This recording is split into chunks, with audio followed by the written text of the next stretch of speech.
പാലാ നഗരസഭയിൽ ഇന്ത്യ മുന്നണി സാധ്യതകൾ വിലയിരുത്തി LDF UDF നേതാക്കളുടെ പ്രതികരണം. കോൺഗ്രസ് CPM കേരള കോൺഗ്രസ് മാണി വിഭാഗങ്ങൾ ചേർന്നുള്ള മുന്നണി സാധ്യത തള്ളിക്കളയാനാകില്ല എന്നാണ് നേതാക്കൾ പ്രതികരിക്കുന്നത്.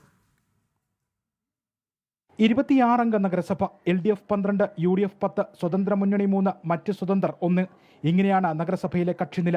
UDF പിന്തുണയ്ക്കുന്ന സ്വതന്ത്ര മുന്നണിക്ക് ഭരണം നഷ്ടപ്പെടുന്നതോടെ പാലായുടെ ഭാവി എങ്ങനെയെന്ന ചോദ്യത്തിന് ഇന്ത്യ മുന്നണി സാധ്യതകൾ തള്ളുന്നില്ല നേതാക്കൾ.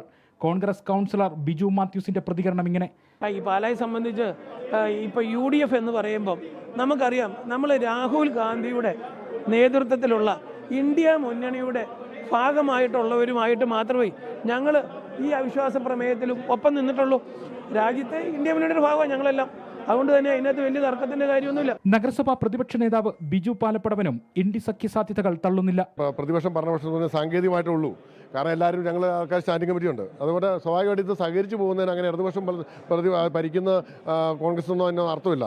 അത് സ്വാഭാവികമായിട്ട് ഞങ്ങൾ സഹകരിച്ചു പോകും. ആ യോജിച്ചവരെ ഞങ്ങൾക്ക് തള്ളി പറയേണ്ട ആവശ്യം അതാണ് ഇതിനകത്ത് അവസ്ഥ.